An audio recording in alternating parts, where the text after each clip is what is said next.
쉬운 환율 읽어주기 시간입니다. 2부에서는 환율에 대한 심화적인 이야기 들어보겠습니다. 화요일 2부 항상 함께해 주시는 분이죠. NH선물의 김승혁 연구원님 소개해드립니다. 연구원님 안녕하세요. 네, 안녕하세요. 네, 오늘도 이제 환율에 대한 이야기를 해볼 텐데요. 오늘은 어떤 나라로 날아가 볼지 일단 여행하기 좋은 나라 보여주세요. 어딜까요? 두둥. 네, 오늘의 여행 국가는 중국이네요. 예, 중국도 상당히 중요하겠죠. 오늘 또 GDP 발표가 있어가지고 굉장히 중요할 것 같은데 오늘의 주제도 이어서 바로 보겠습니다. 네, 오늘의 주제는요. 중국의 경제 지표가 또 발표가 됐어요. 그래서 위안화와 국내에 미치는 영향까지 함께 연구원님과 이야기를 해보도록 하겠습니다. 네, 이제 1시간 정도 전에 중국의 GDP가 발표가 됐거든요. 이제 1분기 경제 성장률이 어느 정도 상회하는 그런 모습들이 나왔는데 환율이랑 자세하게 밀착시켜서 살펴보겠습니다. 일단 이 이야기를 들어가기 전에 위안화에 대해서 조금 더 공부를 해야 될 것 같은데 위안화 어떤 기본적인 지식을 쌓아야 될까요? 네, 아무래도 이제 위안화라고 한다면 저희는 흔히 두 가지로 나눌 수 있습니다. 이제 역내에서 이제 거래를 하고 있는 역내 위안이 있고요. 네. 이제 역외에서 거래가 되는 역외 위안이 있는데 이제 역내 위안은 이제 CNY라고 저희가 이제 흔히 부르고요. 네. 이건 상하이 시장 내에서 주로 많이 거래가 되고 있는 그런 어떤 환율입니다. 그 다음에 이제 역외에서 거래가 하고 있는 건 이제 CNH라는 건데 홍콩 역외 시장에서 주로 많이 거래가 되고요. 네. 좀 차이점이라고 한다면 CNY 역내 이제 위안화 같은 경우에는 고시환율 시스템을 이용을 합니다. 아무래도 이제 중국 정부가 이제 일정 수준의 10시 반 정도에 항상 나오거든요. 고시환율을 어느 정도 수준에서 너희 환율을 시작해라라고 이제 정해줘요. 네. 그럼 이제 그 수준에서 시작을 하게 되는 게 이제 CNY인 거고요. 그다음에 CNH 같은 경우에는 역외에서 거래가 되기 때문에 이제 밤 사이에도 계속 움직임이 있습니다.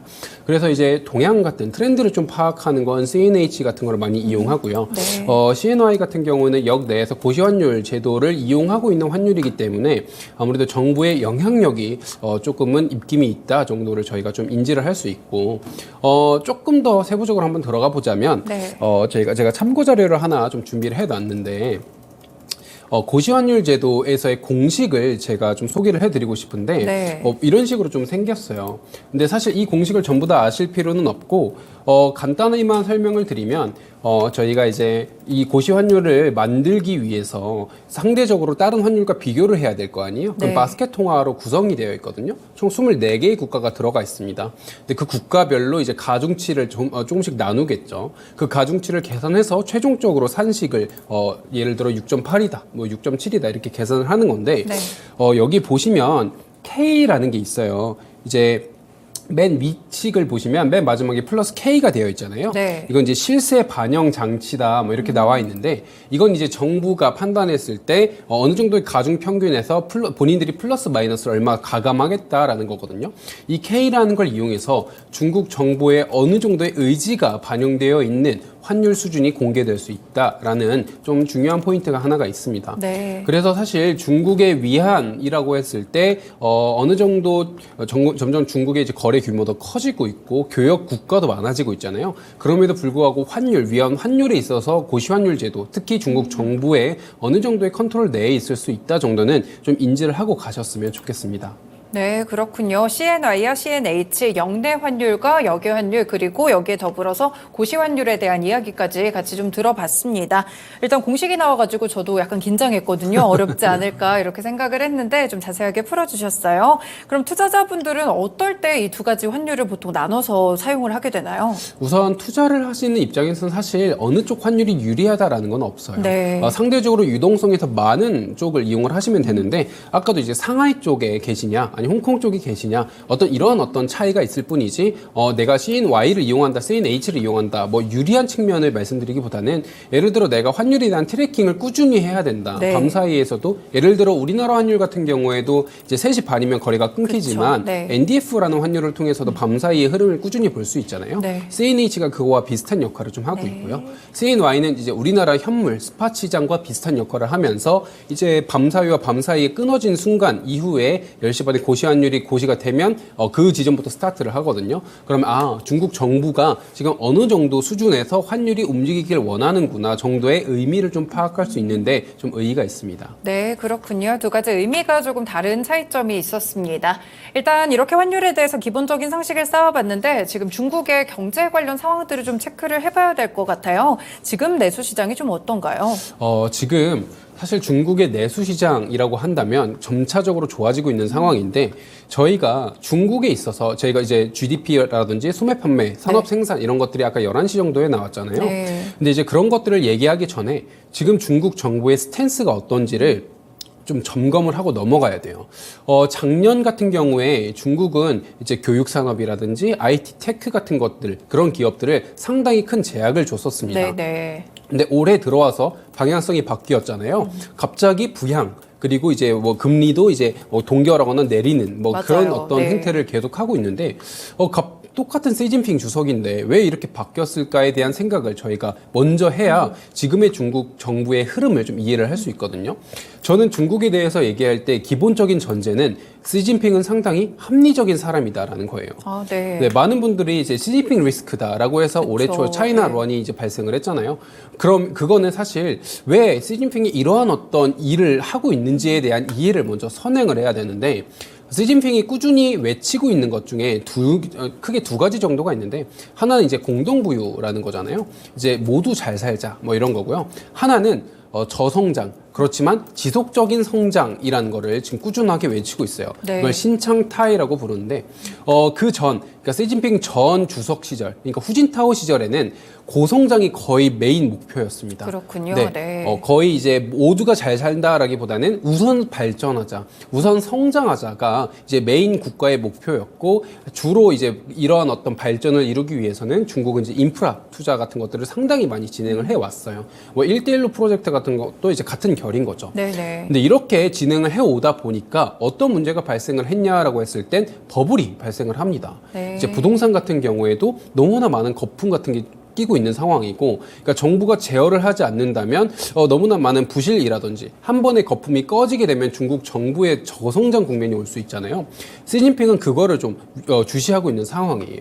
그래서 작년 같은 경우에도 네. 꾸준히 그렇게 고성장, 빠르게 성장하고 있는 IT 테크 같은 기업들에 대한 정부가 좀 개입을 해서 너희들 속도 좀 슬로우 다운 해라. 뭐 이런 식의 어떤 속도 조절을 한 겁니다. 근데 올해 같은 경우에는 너무 속도 조절을 하다 보니까 네. 본인들의 성장이 오히려 역성장이 막 날 수도 있는 상황이 막 놓여져 있고, 제로 코로나로 인해서 내수 시장이라든지 유통망이라든지 이런 것들이 많이 좀 망가져 있는 그쵸, 상황이잖아요. 네. 그래서 이런 것들을 다시 한번 회복시키는 흐름인데 아까도 말씀드렸듯 중요한 포인트는 여기에 있어요. 중국은 분명히 지금 경기 성장을 바라고 있습니다. 많은 사람들이 바라고 있는 중국의 리오프닝도 이러한 어떤 결에서 나오고 있는 해석이죠. 네. 근데 중국 정부가 과연 어느 정도의 수준까지 회복을 원하느냐에 대한 생각을 해봐야 되는데, 힌트는 올해 3월에 있었던 양회에 있습니다. 네. 양회에서 중국 정부는 올해 경기 성장 목표치를 4%로 제시를 해요. 네, 맞아요. 예. 이 4%라는 수치가 맨 처음에는 사실 시장에서 꽤 논란이 됐었는데, 왜냐하면 시장이 생각했을 때 중국이 이제 제시할 만한 목표는 이제 레인지가 있을 거 아니에요. 그쵸. 예를 들어 4%에서 5%다. 근데 레인지 가장 하단에 있는 수치였거든요. 그거를 중국 정부가 공개를 하는 거예요. 네. 반대로 얘기하면 너무나 빠른 속도의 성장을 우리는 추구하지 않겠다. 그렇군요. 우리는 안정적인 성장을 추구하겠다. 왜? 우리는 이제 버블이라든지 부채 같은 것들이 좀 많이 두렵기 때문이다. 라는 거를 이제 속내로 가지고 있는 거죠. 특히 지금 중국의 지방정부 부채 같은 경우에는 상당히 좀 심각한 수준입니다. 네, 맞아요. 그렇게 보도가 나오더라고요. 네, 예. 네, 맞아요. GDP 대비 몇 프로 이상이다. 심지어 이제 지방 정부가 운영하고 있는 법인 같은 것도 따로 있는데, 그 법인 같은 경우에는 지방 정부의 어떤 부채로 잡히지도 않아요. 이걸 저희가 LGFB라는 이제 저희가 회사로 부르는데 네. 특수목적 법인이거든요. 근데 그 부채까지 다 포함을 했을 때의 부채 수준은 중국은 지금 너무 이제 위험한 수준의 도래에 있다라는 정도까지 분석이 나오고 있기 때문에 네. 중국의 경기 성장을 목표로는 하겠지만 이런 부채를 자극하지 않는 정도의 수준에서, 그리고 후진타오 시절에 버블이 그만큼 끼지 않고 그림자 금융이 끼지 않을 수준에서 본인들의 성장을 이뤄내겠다가 지금 중국의 목표이고 양회를 통해서 그걸 드러냈다라고 좀 생각을 하고 있어요. 지금 나오는 이제 중국의 행보는 거는 약간 이러한 차원에서 이해를 하시면 조금 더 이해가 좋을 겁니다. 네, 그렇군요. 그러다 보니까 이제 한 가지 좀 궁금한 점이 생기게 되는데 최근에 이제 2,339조 원인가 어마어마한 또 규모를 인프라에 투자한다고 이렇게 중국에서 얘기를 했던 것 같은데 지금 그럼 이런 거에 대한 기대감이라든지 리오프닝 종목들이 하도 못 가다 보니까 투자자분들은 여기에 대한 기대감도 굉장히 크시거든요. 그러면 리오프닝에 관련된 기대라든지 이런 거는 지금 조금 과도한 상황인가요? 우선은 저는 사실 뭐 매크로 애널이기도 하고 네. 뭐 중국 쪽 애널리스트가 아니기 때문에 전문가분들의 의견을 좀 더 참조해야 되겠지만 제 견해로 봤을 때 특정 종목을 제가 말씀드리긴 어렵고요. 네네. 분명히 과도한 면은 좀 있었습니다. 왜냐하면 이제 심리적으로 리오프닝에 대한 기대가 어디서 촉발됐냐라고 했을 땐 제로 코로나가 해지된 시점부터 그쵸, 상당히 많이 유입이 됐거든요. 그리고 이제 그 타이밍에 이제 차이나 런에 의해서 상당히 많은 자금들이 빠져나갔는데 그래서 많이 이제 수준이 내려왔는데 이제 점차적으로 제로 코로나를 생각보다 빨리 풀었어요. 특히 이제 백지 시위 같은 거를 진행을 했잖아요. 네네, 중국에서. 맞아요. 그래서 원래는 작년 말 정도까지만 해도 제로 코로나에 대한 얘기를 올해 3월 양회할 거다라고 얘기를 했는데 백지 시위가 본격화되면서 오히려 빨리 제로 코로나를 선언하면서 사람들의 기대가 이거 오히려 더 빨라졌다. 얘네들의 경기 성장이 오히려 더 빠를 수 있겠다라고 좀 과하게 기대한 측면이 분명히 있습니다. 근데 이제 그런 것들을 중국 정부가 어느 정도 조금씩은 달래고 있는 것 같고 네. 우리는 그 페이스에 맞춰서 어느 정도 속도 조절할 필요성은 있다라고 보여주곤 있어요. 네, 그렇군요. 중국에 대해서 또 새로운 시각을 연구원님께 들었던 것 같습니다. 그렇다면 이제 경제에 대한 상황들을 전반적으로 흐름을 읽어봤는데 지금 이제 본격적인 주제인 중국과 위안화의 상황은 어떤가요? 아무래도 지금 제가 오늘 위안화를 사실 들고 온 큰 이유는 두 가지 정도인데 오늘 이제 11시 정도에 아까 GDP, 네. 그다음에 산업 생산, 소매 판매가 발표가 됐잖아요. GDP 같은 경우에는 지금 YOY 기준으로 4.5%, 예상치가 4.0%였는데 상당히 높은 수준을 기록했어요. 소매 판매 같은 경우에도 10.6%를 기록했습니다. 예상치가 7.4%인 거에 비해서는 상당히 높은 수준을 기록했죠. 중국의 경기가 아직까지는 견고한 흐름을 보이고 있다. 네. 라는 반증입니다. 근데 위안화의 흐름을 봤을 땐 위안화가 좀 강세를 보이긴 하고 있지만 사실 그 정도의 드라마틱한 강세를 지금 보이고 있느냐라고 했을 땐 그렇지 않다라고 네. 저희가 많이 분석을 하고 있거든요. 특히 위안화에 있어서는 저는 두 가지 정도 원인을 보는데 첫 번째로는 물론 당연히 위안화는 이제 고시환율 제도이기 때문에 원화나 이런 다른 여타 통화에 비해서 변동성이 상대적으로 크지 않습니다. 네. 작년에 이제 코로나 사태라든지 아니면 그 중국 내에서의 리스크가 있을 때도 원화는 생각보다 타격을 좀 받았지만 중국의 위안화의 변동성은 원화보다 상대적으로 훨씬 제한됐어요. 그러니까 변동성 자체가 크지 않은 환율이기 때문에 네. 이러한 호재의 소식에도 불구하고 강세의 폭이 좀 제한된다라고 말씀드릴 수 있고요. 네. 두 번째는 최근 중국의 행보가 사실 중요하다. 이게 제가 이제 오늘 중국을 가져온 두 번째 이유인데 저희가 페트로달러에 대해서 맨 첫 시작 시간에 제가 했죠. 말씀을 한번 네. 드렸던 것 같아요. 원유 결제 시스템의 달러를 이용하면서 달러가 전 세계에서 통용될 수 있는 계기가 마련된. 근데 지금 중국의 행보는 이러한 페트로달러에 대한 조금씩의 도전을 하고 있다라고 네. 보고 있습니다. 단적인 예로 사우디아라비아라든지 이란이라든지 브라질 이런 이제 특히 최근 브라질 같은 경우에는 중국과 어떤 협약을 했냐면 서로의 교역에 지금 브라질은 이제 룰라 대통령이 새로 이제 네네. 당선이 되면서 중국과의 어떤 협약을 같이 맺고자 노력을 하고 있는 상황이거든요. 근데 이제 브라질과 이제 중국의 교역 상황에서 우리는 각국의 통화를 서로 이용을 하자라고 이제 서로 협상을 맺었어요. 근데 물론 말만 각국의 통화지 사실상 위안화인 상황이고요. 그렇죠. 네. 네. 그리고 이제 사우디아라비아와 이란 같은 경우에는 사실 원래도 사이가 되게 안 좋은 국가입니다. 시이파와 수이파의 대결이라서 이거에 대한 어떤 골은 상당히 깊거든요. 근데 이 두 나라에 대한 중재를 중국이 이제 진행을 했어요. 최근에는. 네. 그러다 보니까 이거는 사실 미국을 되게 자극하는 거거든요. 원래 이제 사우디아라비아 같은 경우에는 이제 그 까시쿠지 사건 이전까지만 해도 미국의 맹방 국가였기 때문에 네, 네. 사우디와 미국은 사이가 되게 좋았어요. 근데 지금 이제 빈 살만이 아무래도 돌아선 상황이기 때문에 미국과 좀 사이가 틀어졌고 최근 오펙 플러스에서 감산한 것도 사실 그쵸, 미국 약간 입장에서는 의도가 있죠. 예. 의도가 있잖아요. 이제 그런 면에서 봤을 때 그러면 중국은 이 틈을 노려서 내가 중동 국가와 새로운 국가들과의 세력을 결집해야겠다. 또 러시아와 같이 세력을 결집해야겠다. 제가 러시아에 대한 얘기를 드렸는지 모르겠는데 네. 최근 러시아 내에서 통용되고 있는 통화의 1순위가 위안화로 바뀌었습니다. 아, 그래요? 네, 달러를 이겼어요. 네. 그러다 보니까 이제 중국 입장에서는 본인의 세력을 점차 구축해 나가는 게 목표인 거예요. 왜냐하면 미국이 이제 반도체 제재라든지 상당히 많은 경제적 어떤 경쟁 구도를 만들어 나가고 있는 상황이잖아요. 이제 그거에서 좀 살아남기 위한 자구책이다라고 생각을 하고 있는데 이러한 상황 속에서 결국 중국 그리고 위안화가 할 수 있는 거는 점점 위안화의 결제 비율이 조금씩은 올라갈 수 있다 네. 정도의 의의를 가지고 있다는 거고요. 물론 그걸로 인해서 지금 달러가 대체될 수 있느냐 그러지는 않아요. 사실 너무나 많은 한계가 아직 위안화에 있습니다. 아까 말씀드렸듯 고시환율 제도이기 때문에 중국 정부의 의도성이 담겨 있을 수 있는 환율이고요. 그렇죠. 네. 그다음에 중국 이제 정부 자체가 아무래도 지금 공산 쪽이잖아요. 그러다 보니까 체제에 대한 리스크도 있고 시진핑 리스크가 괜히 발생한 건 아니거든요. 사실 그렇기 때문에 아직 그래 달러에 대한 최근 어떤 불안감이 좀 들 수는 있다라고 지금 생각은 하고 있거든요. 네. 특히 이제 러시아랑 우크라이나 전쟁 이후에 이제 러시아를 스위프트 체제에서 퇴출시킨 걸 보고 많은 국가들이 우리가 달러에만 의존할 수는 없겠다. 네. 우리가 어떤 통화 결제 시스템을 다변화해야 되겠다라는 필요성을 느끼는 계기가 됐고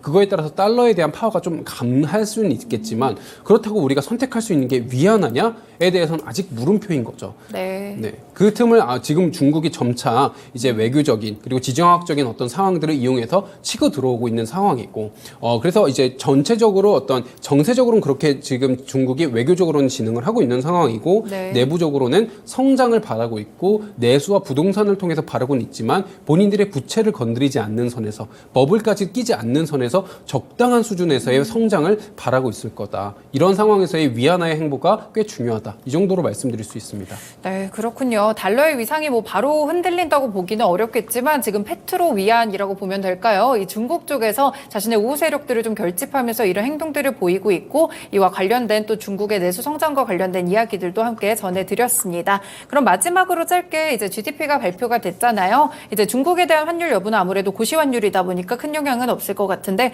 국내에 미칠 그런 환율 영향은 혹시 있을까요? 네, 우선 위안화와 원화의 관계를 먼저 말씀드려야 될 것 같은데요. 네. 위안화 원화는 흔히 프록시 통화다라는 얘기를 많이 해요. 위안화가 강세를 보이는 경우에는 원화는 강세를 대부분 많이 보입니다.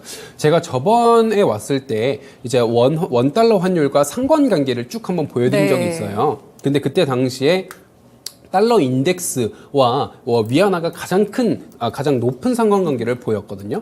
그만큼 위안화의 행보는 원화에 큰 영향을 줍니다. 그래서 위안화가 이러한 어떤 영향을 받았을 경우, 특히 이제 호재성 영향을 받았을 경우에는 원화는 강세 흐름을 좀 보일 수 있어요. 네. 심지어 아까 11시 정도에 이런 어떤 호조성 지표가 발표됐을 때 우리나라 환율이 제가 지금까지 오전까지 봤을 땐 이제 1,320원 바로 밑단에서 맞아요. 좀 횡보를 했거든요. 근데 그 11시에 발표가 된 직후에는 1,318원 초반까지 좀 내려온 상황이 확인이 됐어요. 네. 이만큼 이제 위안화의 강세는 원화의 강세로 이어질 수 있고 특히 위안화가 보이는 변동성보다 원화가 보일 수 있는 변동성이 조금 더 커질 수 있다 정도를 감안하셨으면 좋겠습니다. 네, 그렇군요. 이렇게 또 오늘 위안화에 관련된 이야기까지 NH선물의 김승혁 연구원님과 이야기 나눠봤습니다. 연구원님 오늘 말씀 고맙습니다. 네, 감사합니다.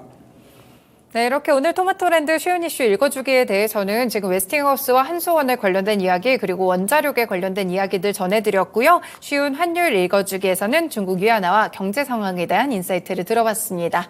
지금까지 다양한 투자 판단에 도움이 되는 말씀들 전해드렸는데요. 특정 종목의 상승과 하락을 보장하지는 않습니다. 토마토랜드 2.0은 여기서 인사드리겠습니다. 남은 오후도 투자 잘하시길 바라겠습니다. 고맙습니다.